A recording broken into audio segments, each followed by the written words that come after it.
তো দোয়া কি? তো দোয়া তখন আমাদের ভারত, বাংলাদেশ, পাকিস্তানের লোক বুঝেছে যে হাত তুলে যেটা শেষে দোয়া হয় সেটাই দোয়া, কেননা আমরা তো দোয়া বলতে সেটাই বুঝি। তো মুসলিম গ্রন্থে এসেছে যে দোয়া হলো ইউকাব্বিরনা মা'আন নাস, তারাও মানুষের সাথে কি পড়বে? তাকবীর পাঠ করবে। আল্লাহু আকবার, আল্লাহু আকবার, লা ইলাহা ইল্লাল্লাহ, আল্লাহু আকবার, আল্লাহু আকবার, ওয়ালিল্লাহিল হামদ। তাকবীর নিয়ে একটু কথা আছে, নতুন কথাও আছে পরে, যেটা আসছে পরের অংশে। তো এখন একজন মহিলা বলছে যে আল্লাহ রাসূল, আপনি কি মনে করেন ইহদানা লাইসা লাহা জিলবাব, আমাদের কারো যদি চাদর না থাকে, চাদর ছাড়া আরবিরা বের হয় না, তা আমাদের যদি কারো চাদর না থাকলে তাহলে কি করবে? আপনি যেভাবে বলছেন তো যেতেই তো হবে, তো অনেকের তো চাদর নেই। তখন আল্লাহ রাসূল বললেন লিতুল বিসা সাহিবা তোহা মিন জিলবাবিহা, কোন তার বান্ধবী তার চাদর তাকে দিবে, কারো চাদর নিবে। তা আগে তো আমাদের মানুষজন আত্মীয় স্বজনের বাড়ি বেড়াতে গেলে একজন আরেকজনের কাপড় চোপড় নিত। বুখারীর হাদিসে এসেছে আয়েশা রাদিয়াল্লাহু তাআলা আনহার একটা ছিল কামিজ জামা, এটা অন্যান্য মহিলারা বিবাহের বৈঠকে বসার জন্য নিয়ে যেত। তাহলে তখন একটা প্রথা ছিল একজন আরেকজনের কাপড় নিয়ে যাবে। তো রাসূল সাল্লাল্লাহু আলাইহি সাল্লামকে যখন মহিলা সমস্যা পেশ করলো, তখন আল্লাহ রাসূল সমস্যা গ্রহণ করলেন না, তাতে তিনি বললেন যে আরেকজনের কাপড় নিয়ে যাবে, আরেকজন যেন চাদর কাপড় তাকে দেয়। তো তাতাজিলুল হুইয়াজ আন মুসাল্লাহুন্না, সলাতের সময় তারা সলাতে অংশগ্রহণ করবে না, ঋতুবতীরে এসেছে যে। তাহলে হাদিস বুখারী মুসলিম। তো এই হাদিসে বোঝা যাচ্ছে যে যাদের সলাত নেই তাদেরকেও ঈদের মাঠে আসতে হবে, আর সমস্যা গ্রহণ হবে না। আমাদের মাঝহাবি ভাইদের তো ঈদের মাঠে মহিলাদের যাওয়া নিষেধ, মসজিদে যাওয়া নিষেধ, এখন ধীরে ধীরে ওটা কমে গেছে। আর যারা বলছে যে আমরা হাদিস মানি, আহলে হাদিস বলে দাবিদার, তাদেরও মহিলারা ঈদের মাঠে যাওয়া অন্তত চাঁপাইনবাবগঞ্জ জেলাতে ছিল না। আমরা দেখেছি আমাদের গ্রামের মহিলার ইমামতিতে জুমার সালাত আদায় করেছে, ঈদের সালাত আদায় করেছে। তো ঈদের সালাত আর জুমার সালাত মহিলাদের ইমামতিতে হবে না, 5 ওয়াক্ত সালাত মহিলাদের ইমামতিতে হবে, তারাবির সালাত মহিলাদের ইমামতিতে হবে, জুমার সালাত আর ঈদের সালাত মহিলাদের ইমামতিতে হবে না। এই জন্য যে এখানে খুতবা বক্তব্য আছে, মহিলারা খোলা মাঠে এইভাবে আমভাবে মহিলাদের সামনে বক্তব্য দিতে পাবে না। এক জেলা থেকে আর এক জেলায় মহিলাদের গিয়ে বৈঠক করা তো বহু দূরের কথা। সামাজিক দিন ধর্ম পাড়ার মহিলারা কোন শিক্ষিতা মহিলার কাছে গিয়ে শুনতে পারে, জানতে পারে, যেমন ভাবে আয়েশা রাদিয়াল্লাহু আনহার কাছে আসতেন। এই জেলায় ওই জেলায় মহিলাদের যাওয়ার তো কোনো প্রশ্নই আসে না। এখানে আরেকটা কথা, বুখারী মুসলিমের আরেকটা হাদিসে এসেছে মহিলারা আপনারা উঠবেন না এবং গল্প করবেন না, এক খেয়ালে বসে থাকবেন, বাচ্চা কোলে নিয়ে বসে থাকেন। তাকবীরের কথায় যখন যাব তখন তাকবীরের কথা বলছি, এখন শুধু এটাই কথা। তো মহিলারা এসে রাসূলের কাছে অভিযোগ করলো রাসূলের যুগে যে পুরুষ মানুষ তো আপনার পাশে বসে আসে, দিন ধর্ম জানলো বুঝলো, আর আমরা তো আর আসতে পারি না, তা আমরা তো আপনার বৈঠকে বসতে পারি না, তা আমরা তাহলে দিন ধর্ম কিভাবে জানবো? এখন এটার উত্তর কি দেখি, হাদিস তো বুখারী মুসলিম। তখন আল্লাহ রাসূল বলছেন যে তোমরা একটা বাড়ি নির্ধারণ করো, নিরাপদ বাড়ি নির্ধারণ করো, সেখানে তোমরা একদিন বসবা, সপ্তাহে একদিন বসবা, আমি সেখানে যাব, গিয়ে দিন ধর্ম শিখিয়ে দেব। হাদিস বুখারী মুসলিম। তিনি কি বললেন যে আমি আয়েশাকে পাঠাবো? তিনি কি বললেন যে আমি সাফিয়াকে পাঠাবো? তারা দিন ধর্ম ভালো বুঝতেন, এবং তারা খুব সচেতন মানুষ ছিলেন। আয়েশা, হাফসা এরা কোনো সাধারণ পরিবারের মেয়ে নয়। আয়েশা রাদিয়াল্লাহু তাআলা আবু বকর সিদ্দিকের মেয়ে, কোটির মধ্যে একজন। আর হাফসা রাদিয়াল্লাহু তাআলা ওমরের মেয়ে হিসাবে তো বাপ যেমন বেটি তেমন, তো তাদেরকে পাঠালেই তো হয়। আবার এই কথাই ফিরে আসি, সেইটা হলো এই যে মহিলারা ঈদের মাঠে আসতে বাধ্য। যেসব এলাকাতে ব্যবস্থা করা হয়নি সেসব এলাকাতে মহিলাদের ব্যবস্থা করতে হবে, জরুরি। মহিলাদের সালাত একজন পুরুষের ইমামতিতে কোনো মসজিদে কোনো জায়গাতে হবে না, বা মহিলাদের ইমামতিতে মহিলাদের সালাত হবে না, ঈদের সালাত, জুমার সালাত। মহিলাদের নিয়ে আরেকটু কথা। আবু সাঈদ খুদরি রাদিয়াল্লাহু তাআলা আনহু বলেন যে খারাজা রাসূলুল্লাহ সাল্লাল্লাহু আলাইহি সাল্লাম ইলা ফিতরিন আও আধা, আল্লাহর নবী ঈদুল ফিতর ও ঈদুল আজহাতে মাঠে গেলেন, ঈদের মাঠে গেলেন। তো ওখানে এক হাদিসে এসেছে ফাওয়ালু শাইইন ইয়াবদাউ বিহি সালাহ, আল্লাহর নবী ঈদের মাঠে গিয়ে প্রথম যেটা কাজ করতেন সেটা হলো সালাত। আগে কোনো বক্তব্য হবে না, কেউ কোনো কিছু বলতে পাবে না, চেয়ারম্যান হোক, মেম্বার হোক, কোনো দায়িত্বশীল হোক, সালাতের আগে কোনো কথা নেই।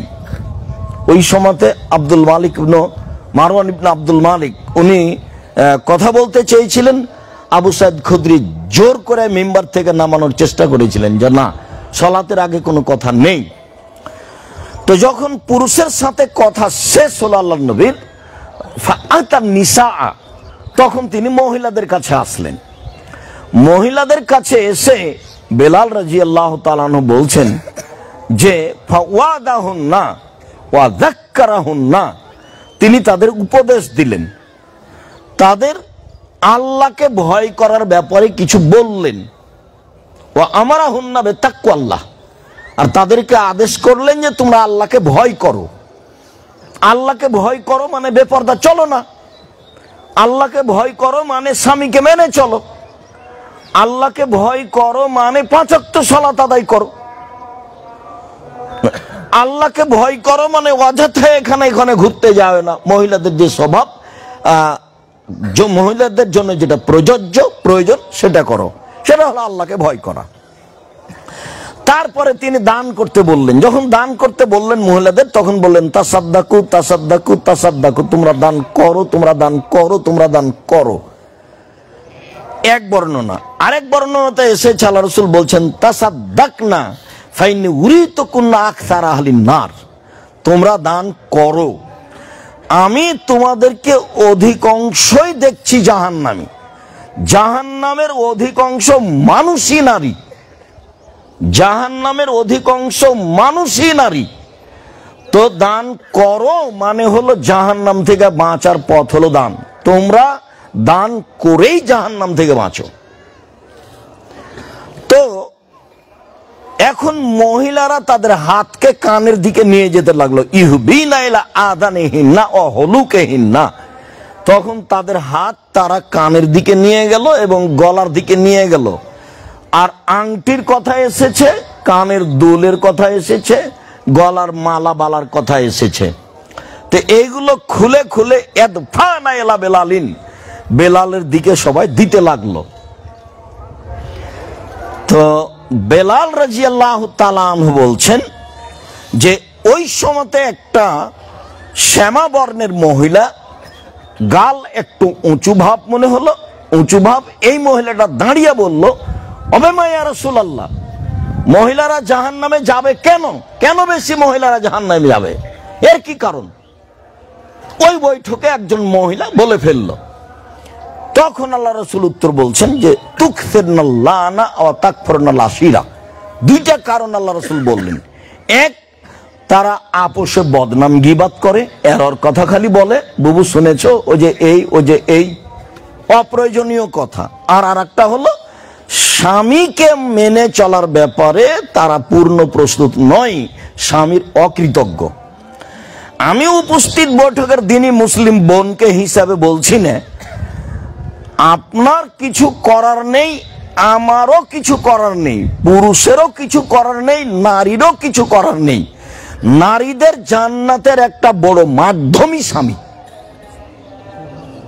যখন আল্লাহ রাসূল বললেন যে জান্নাতের সব দরজা খোলা ওই মহিলার জন্য যে মহিলা ১ ৫ ওয়াক্ত সালাত আদায় করে, ২ রমজান মাসের সিয়াম পালন করে, ৩ স্বামীকে মেনে চলে, ৪ জেনায় লিপ্ত হয় না।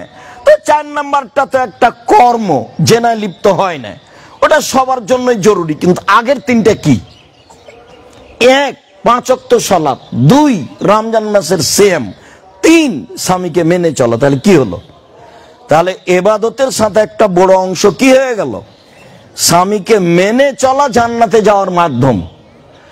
আমি এই জন্যই বলি, আজকে বলে নয়, চিরজীবনের বক্তব্য, মহিলাদের জন্য উচিত যে কোনো মূল্যে তিতা লাগুক মিঠা লাগুক স্বামীকে মেনেই চলতে হবে, এটা মেনে নিতে হবে।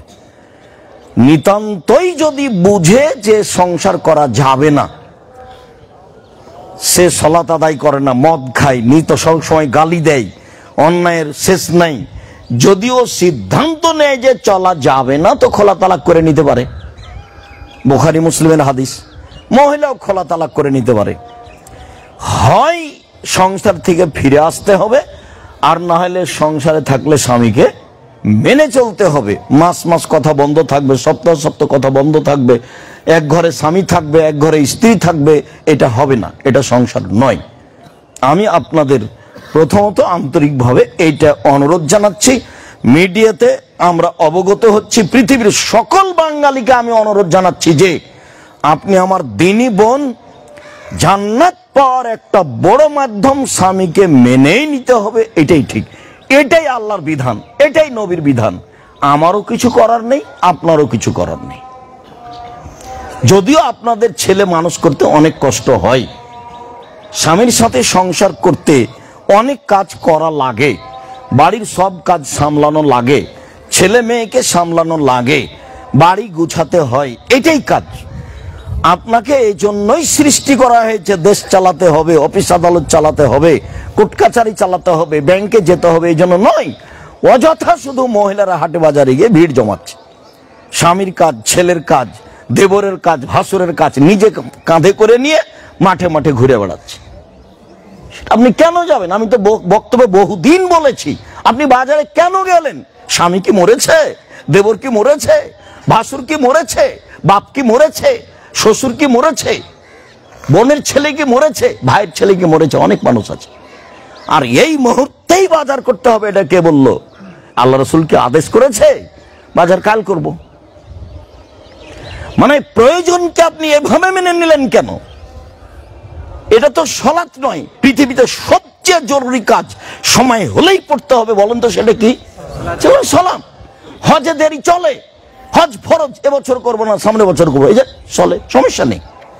যাকাতে দেরি চলে, 1 মাস আগে দেন, ফরজ বিধান, 1 মাস পরে দেন, চলে, সমস্যা নেই। সিয়াম, এই যে অসুস্থ আছেন, রমজান মাসের সিয়াম করিয়েন না, পরে করেন। সফরে আছেন, এই রমজান মাসের সিয়াম করিয়েন না, পরে করেন। একটাই ইবাদত কোনো সমস্যা মানে না, সেটা কি বলেন তো? সেটা সালাত, কোনো সমস্যা মানে না। অতএব পৃথিবীর দিনী বোনদেরকে আমি বলতে চাই যে বাড়িতে থাকতে শিখুন, আল্লাহকে ভয় করুন, আর স্বামীকে মেনে চলুন। মহিলারা ঈদের মাঠে আসতে বাধ্য। জাহান্নাম থেকে বাঁচার একটাই পথ হলো দান, পুরুষেরও তাই। বাপ মাকে জাহান্নাম থেকে বাঁচানোর, বাপ মায়ের, দাদা দাদির, মরে যাওয়া মানুষের কবরের শাস্তি বন্ধ করার একটাই জোরালো পথ, সেটা হলো দান। একজন সাহাবী এসে বলছেন, আমার আব্বা মারা গেছেন, টাকা পয়সা ছেড়ে গেছেন, ওসিয়ত করে যাননি, তো আমি আমার আব্বার নামে যদি দান করি তাহলে আমার আব্বার পাপ মিটে যাবে কি? পাপ মিটে যাবে কি? কালা নাম। আল্লাহ রাসূল বলেন হ্যাঁ। তখন তিনি বললেন না যে ছোট পাপ, তখন তিনি বললেন না যে বড় পাপ, বললেন হ্যাঁ তোমার আব্বার পাপ মিটে যাবে, তুমি দান করলে তোমার আব্বার পাপ কি হয়েছে? মিটে যাবে। হাদিস তো বুখারী মুসলিম। কিছু দিয়ে এটা করতে পারবেন না। প্রতি মাসে যদি উমরা করতে যান হবে না। আর ওমরার নেকির চেয়ে দানের নেকি হাজারো লক্ষ গুণ শক্তিশালী। এখন তো উমরা মানুষের ফ্যাশন হয়ে গেছে, টাকা আছে চলো যাই, রমজানের শেষ দশক আহাল পরিবার নিয়ে উমরা করে আসি আর কিছু ছবি উঠাই। দেখেন আপনি খোঁজ, ওখানে ঘুরছার দা সারাদিন ছবি ঢং করছে। কিসের ইবাদত? ইবাদত তাকে বলেন না, ইবাদত নয় ওটা। সম্মানিত দিনী ভাই বোন, দ্বিতীয় কথা, জিকির আমরা ঈদের মাঠে বলার জন্য নিয়মিত বলে আসছিলাম যে তাকবীরের জন্য সময় নির্ধারণ করেছিলাম গত দিন চন্দ্র ওঠার পর থেকে নিয়ে এই দিন সূর্য ডোবা পর্যন্ত। একাধিক হাদিসের বিবেচনায় বোঝা যায় যে ওই সময়ের সিদ্ধান্ত পূর্ণ ঠিক ছিল না, বরং ঈদের মাঠে যখন বের হবে তখন থেকে নিয়ে সালাত শুরু হওয়া পর্যন্ত।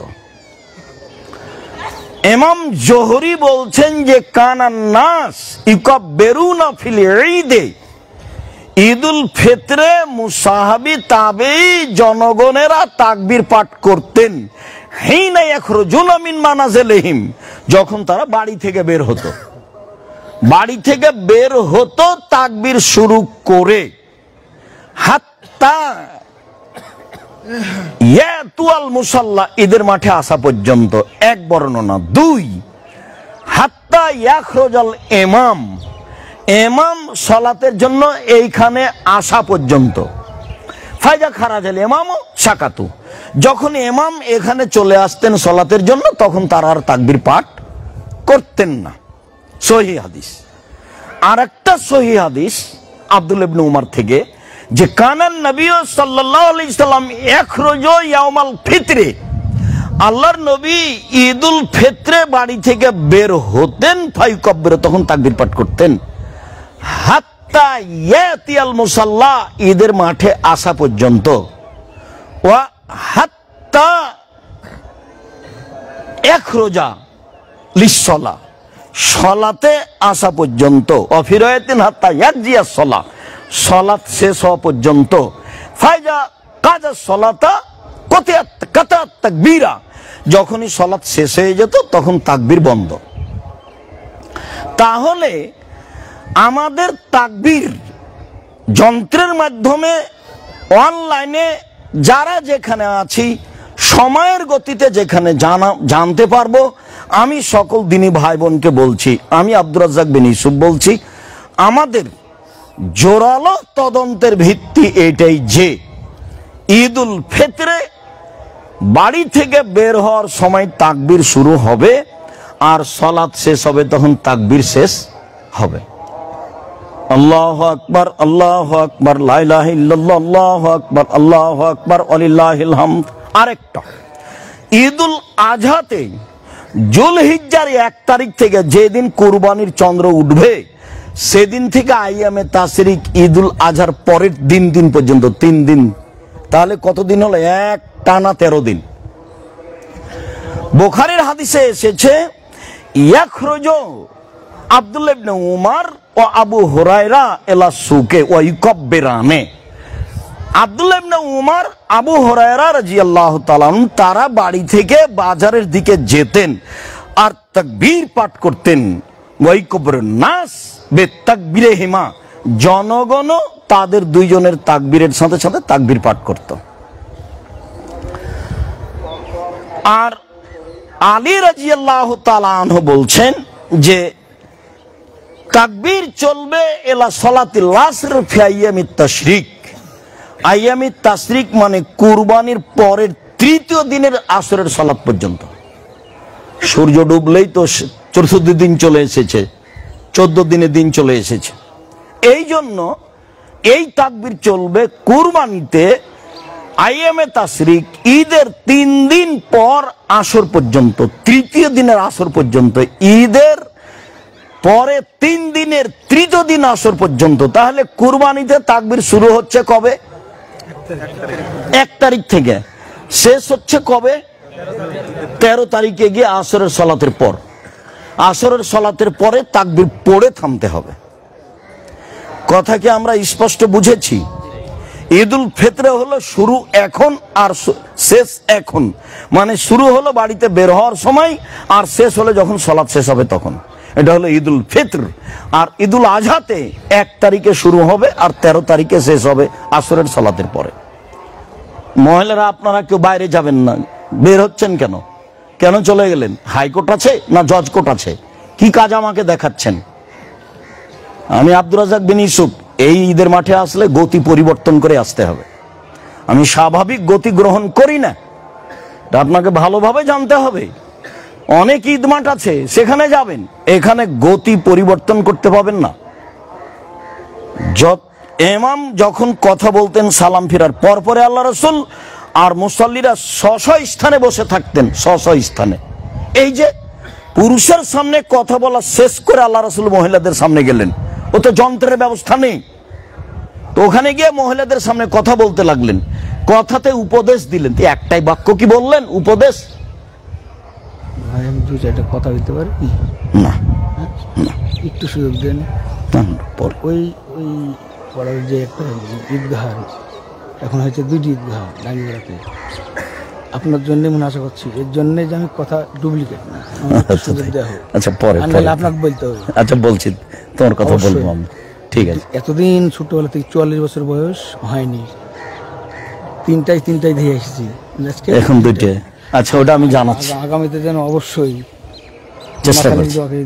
বারাকাল্লাহ, জাযাকুমুল্লাহ, বারাকাল্লাহ। অবশ্যই।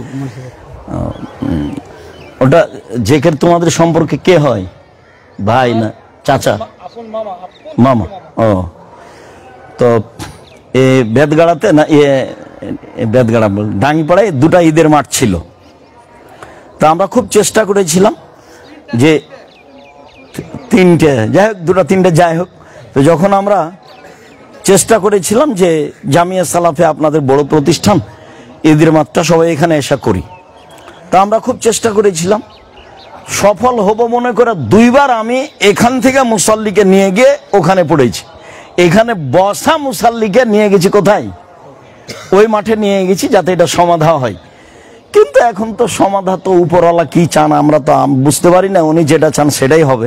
আমার চেষ্টা সফল হয়নি, তো তারপরে আমি চেষ্টা করতে থাকি। তো আলহামদুলিল্লাহ এই ঈদে এখন শুধু এই যেটা শুনতে পাওয়া যাচ্ছে পাশে, এটাই বহাল আছে। আর ওইদিকে যেটা ছিল তারা আপনাদের এখানে চলে এসেছে এবং তারা তাদের ঈদ মাঠকে এটা তারা বন্ধ করে দিয়েছে। আমরা এখানে ঈদের মাঠ চালাবো না। তো আমি এটা আগে অবগত হয়েছি, আলহামদুলিল্লাহ। আপনাদের আমরা শুকরিয়া আদায় করি, জাযাকুমুল্লাহ খাইর। আল্লাহ আরো যারা আছে ওদেরকে যেন আল্লাহ হেদায়েত করেন।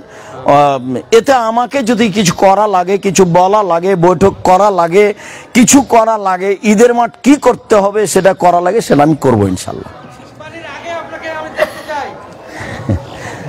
বস, জাযাকুমুল্লাহ খাইর। আমরা উপরওয়ালাকে বলছি, আলহামদুলিল্লাহ। আচ্ছা জাযাকুমুল্লাহ খাইর, তোমার ভালোবাসাকে স্বাগতম জানাই। তো এইবার বুঝলাম একটু তাকবীরে যে তদন্তটা ছিল, সেই তদন্ত কোরআন মাজিদের একাধিক আয়াত অনুপাতে বাড়ানো যায়।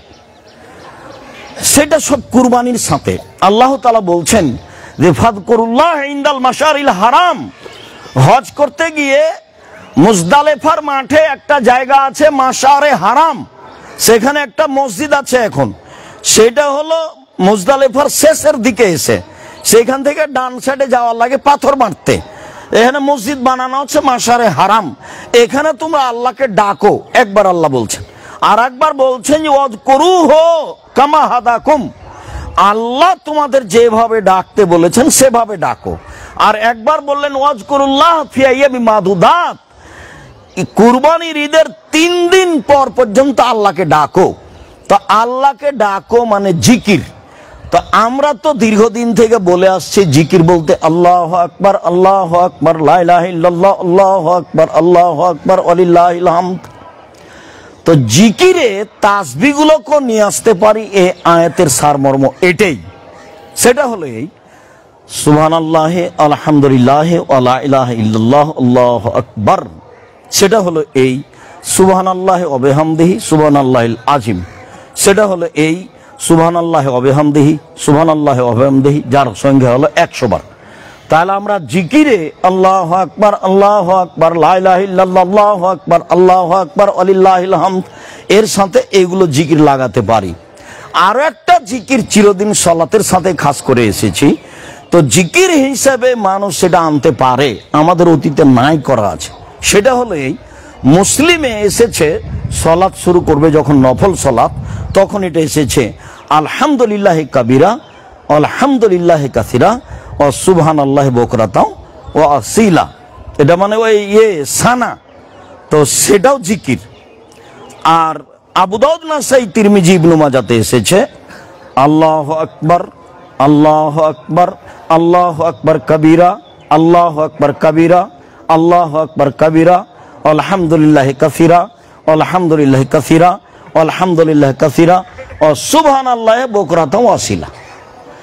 তো এই বর্ণগুলি সহি, তবে সলাতের সাথে সম্পৃক্ত।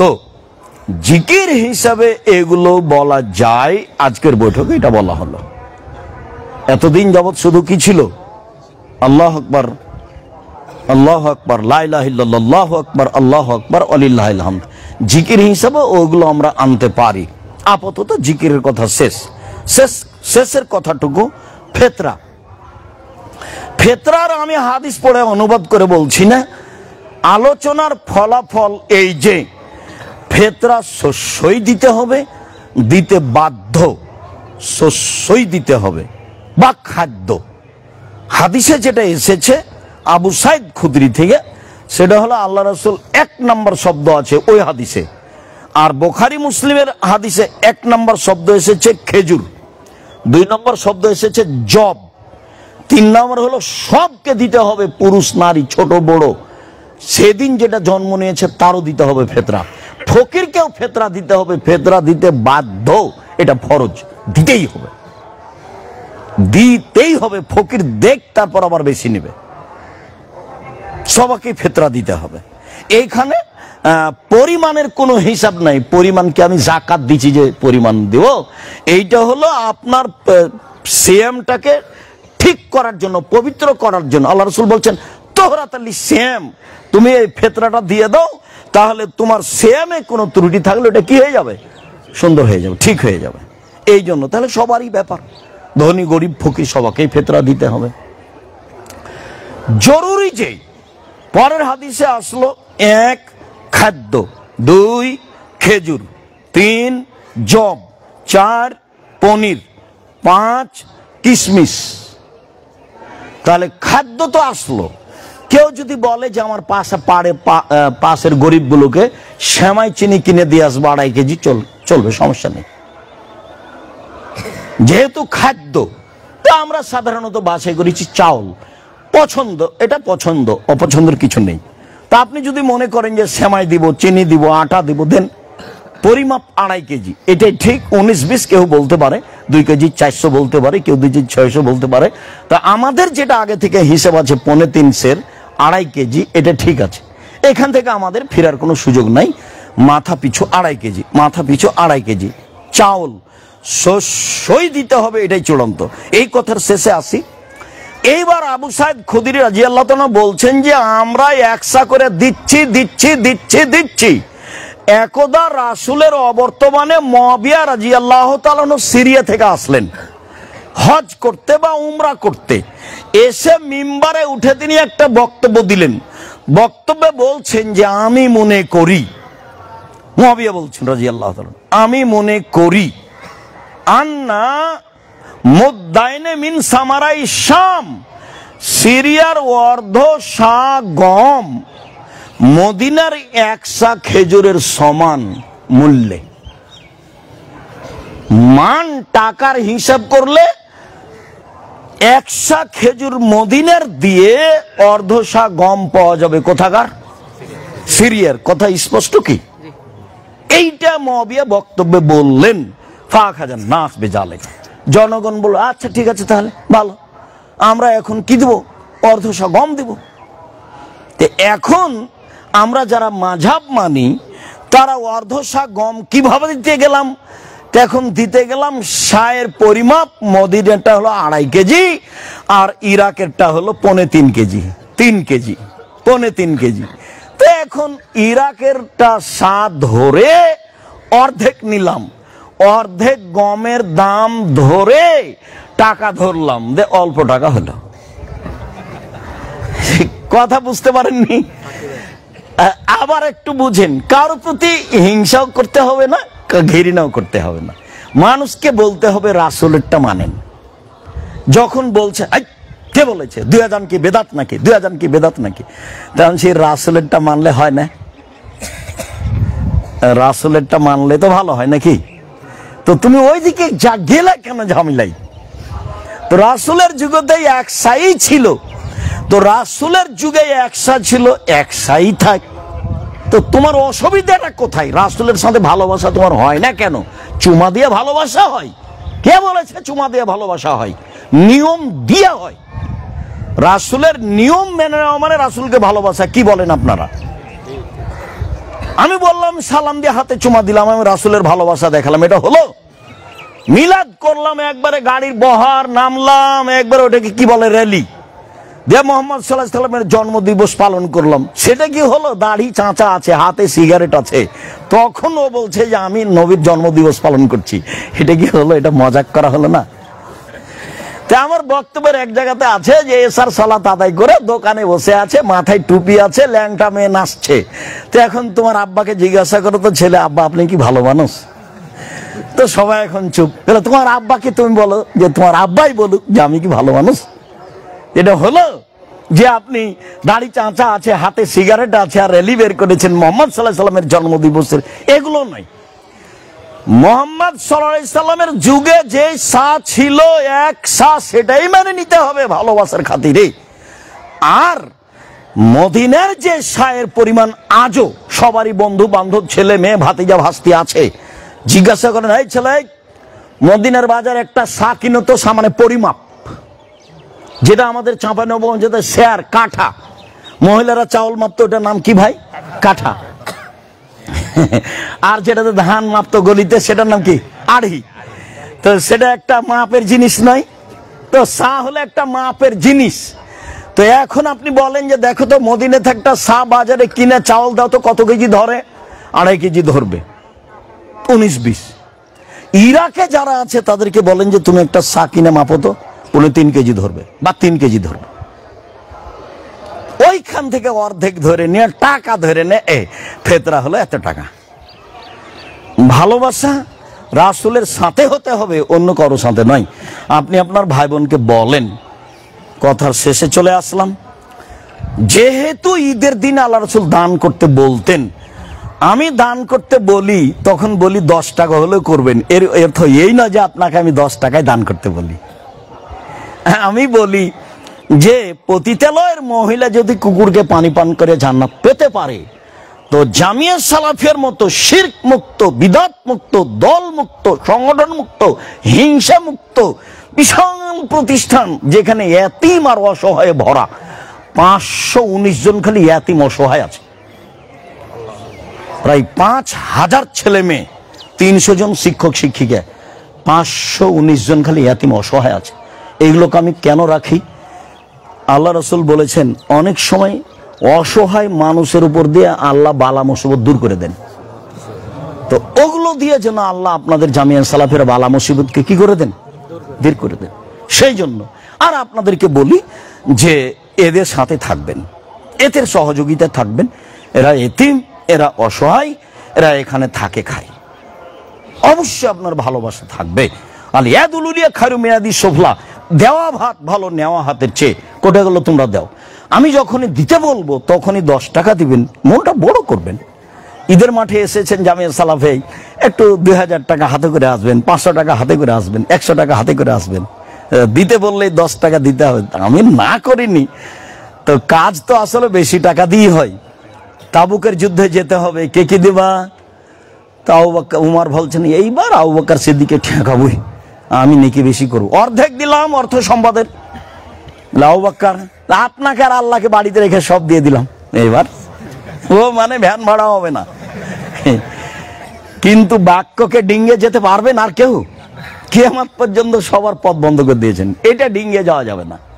তো বলছে উসমান এবার কাজ হবে।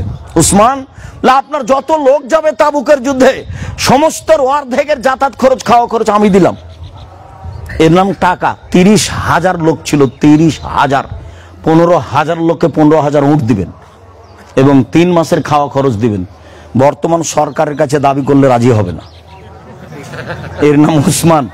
উসমান ছিলেন ব্যবসায়ী, সৌদি আরবে সবচেয়ে বড় ব্যবসায়ী ছিলেন। উটের ব্যবসা ছিল তার, হাজার হাজার লাখ লাখ ছিল উট, প্রচুর উট ছিল।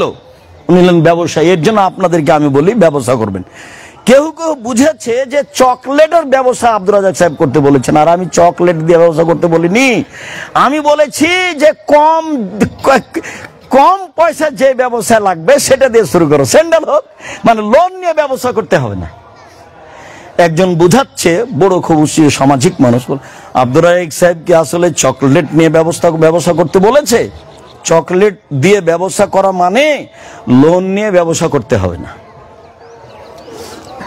কম পয়সা দিয়ে শুরু করি, জুতা স্যান্ডেল দিয়ে শুরু করি, ফুটপাতে শুরু করি, কাপড় দিয়ে শুরু করি, কলা দিয়ে শুরু করি।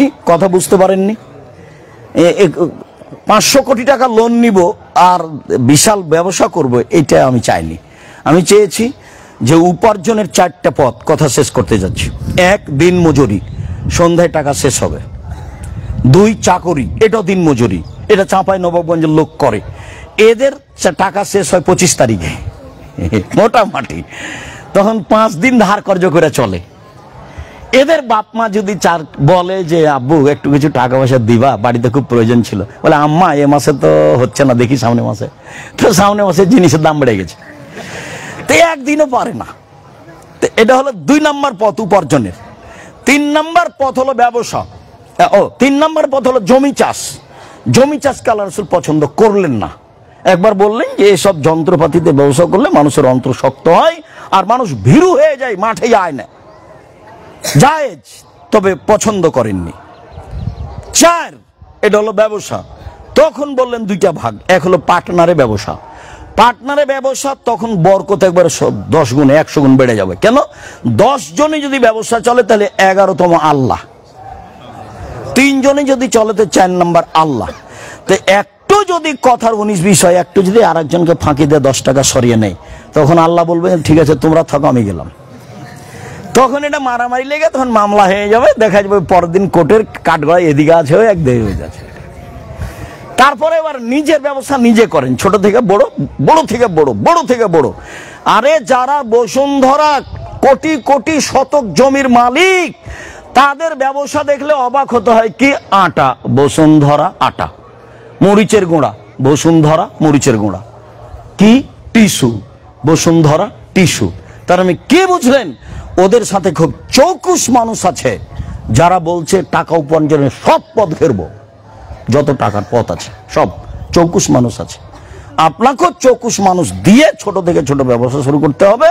আল্লাহ রাসূল বলেন যে তাজরা সাদেকে কোন ইয়ামাল কেনা সোহদা সিদ্দিক, সত্যবাদী ব্যবসায়ীরা নবীদের সাথে, সিদ্দিক সোহদাদের সাথে থাকবে বিচারের মাঠে। নেন এবার সবই তো উপার্জনের পথ। দিন মজুরি উপার্জনের পথ, চাকরি উপার্জনের পথ, জমি চাষ উপার্জনের পথ, ব্যবসা উপার্জনের পথ। এগুলোর সাথে আল্লাহ রাসূল বললেন না। এখানে বলছেন যে সত্যবাদী ব্যবসায়ীরা নবীদের সাথে থাকবেন, সিদ্দিক সোহদাদ। আর একটা বাক্য শুনে অবাক হবেন আপনি। এখন বলছেন দেখো, আর তিজারত মাল কি যে বল হালাফ, ব্যবসাতে অনেক সময় মিথ্যা কথা চলে আসে, কসম চলে আসে। শুভ হবি সাদকা, দান করে এটা মিটিয়ে দাও, দান করে মিটিয়ে দাও। তাহলে পথ খুলে দিলেন। চীন জাপানের জিনিস কিনেছেন, ওটা বৈধ, ওইটা ঢাকা পর্যন্ত পৌঁছাতে যেখানে যেখানে টাকা লাগবে সেখানে দেন। আপনি তখন মাজলুম ও জালেম। কথা বুঝতে পারেননি? মূল জিনিসটা বৈধ হতে হবে, তাহলে যেখানে যেখানে টাকা লাগবে অন্যায়ভাবে সে টাকা দিয়ে ব্যবসা করব। বলেন তো জায়েজ কেন? মূল জিনিসটা কি? বৈধ। মূল জিনিসটা বৈধ, ওইটা ঢাকা পর্যন্ত পৌঁছাতে আমাকে অনেক কি করতে হচ্ছে, গ্লানি বহন করতে হচ্ছে, সেটা দেন। আপনি তখন মাজলুম, ও তখন জালেম। আর মূল জিনিস যদি বৈধ না হয় তাহলে চলবে না। সবাই দানে অংশগ্রহণ করবেন, জামিয়া সালাফের জন্য মন খুলে দোয়া করবেন। কই তোমরা কি এসেছো? কোটা টোটা দেখছি না কেন? ও আচ্ছা, তা আমার কাছে যে নেওনি তো জি, জামিয়া সালাফের জন্য দোয়া করবেন। আমি আব্দুর রাজ্জাক বিন ইউসুফ আপনাদের জন্য দোয়া করি।